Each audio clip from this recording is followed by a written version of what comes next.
Welcome to Blooming Wildwood Homestead. Today we're going to be talking a little bit about some of the things that you can do during the fall in order to prepare for a better spring planting season and better soil in the spring as you're getting going with your garden at that point. This year we've been working on putting in more of the no-dig style of planting bed. You can see by kind of looking at the tomatoes here, we haven't even put the beds in for those yet, and we have some beds that we've been working on in order to prepare them for next year. So one of the things that you can do during the fall in order to set yourself up for a better spring planting, if you're deciding to go to the no-dig style, work on putting your beds in place now so that they are prepared for spring. As soon as these tomatoes come out, we're going to go ahead and work on putting the beds in there so that they're prepared for next year. You'll want to look at your area and decide what you're ready for. So up where the tomatoes are, we don't have as many weeds in there because it's already been used for planting, and it's pretty well set to just be able to go ahead and put the beds in. This space down here is an area that was full of more of the grass and just hadn't been cultivated yet for bed space, and therefore it's been covered with plastic at this point, so we can try to kill off some of that weed growth and some of the grass before we even start putting in the beds. So really think about what your space looks like and what you might need to do in order to get that space ready to go. If you're ready to start putting in beds, definitely work on that during the fall. If you're not quite there yet, you might want to look at covering some of the area in order to choke out some of that previous growth. As you're preparing to get all of your supplies together so that you can get your no-dig beds prepared in the fall time, you are going to need a few different supplies. Now, you don't have to start this project right away, but it is nice to get these supplies on hand and have them available so that as you're bringing out your old plants, if the weather is conducive to it, you could go ahead and start getting your beds built up in the aisleways and getting that area prepared so that you can put your have it ready for your plants in the spring. So one of the things that we've been using a lot and that we will be using a lot is cardboard to try and help keep the weeds from growing up through the bed. Just any sort of extra barrier that you can put between the weeds and the plants that you're trying to put in is going to help, especially with this no-dig method. So I've been doing some work collecting cardboard.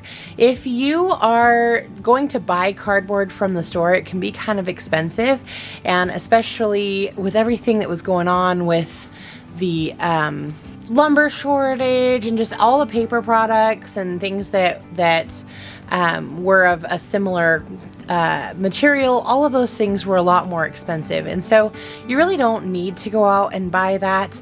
There are a lot of options for you as far as where you can find cardboard. So I'll just show you a small part of what we have going on here, and then we'll talk about where to get some.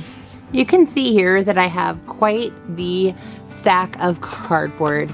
So this is going to be wonderful as we go ahead and start preparing some of those raised beds. So you might be wondering where to get all of this cardboard and where did this come from. You've got a few different options.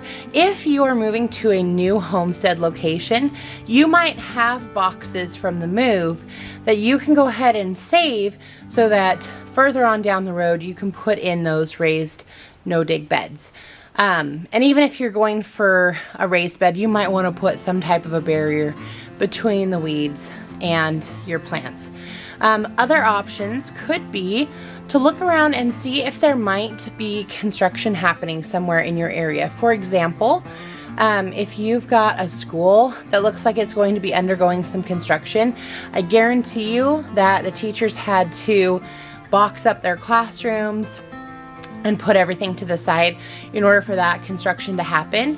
And you could probably go into the school in September or July or August, whenever your school starts in your area, and ask the principal if you could have the extra boxes after they finish unpacking their classrooms. That would be another place to get some cardboard. The third place, I have seen a lot of people advertising cardboard on Facebook groups. So some of those groups for selling things, they also offer free products as well, or free items as well. And so I've seen some people saying, hey, I just moved, I've got all of these boxes, does anybody want them? And so that could be another option for you to be able to get some free boxes. And of course, you can always buy boxes at places like Home Depot or Lowe's, but why do that when you can get some free stuff, because you're going to need it anyway. So hopefully that gives you some ideas for getting your cardboard. You're also going to want some compost or garden mix and some bark to be able to put in your aisles, and the compost and garden mix to put on your beds. So having that on hand allows you to be able to have the opportunity to work on that at any time during the fall. So have somebody deliver it, or if you've got a truck and you can go get it yourself, you can always keep it under cover like we have here, so that the rain doesn't disturb or run off with any of your materials, and just keep that under cover while it's raining. And then when it's not raining, work on getting everything put together and getting those beds set up.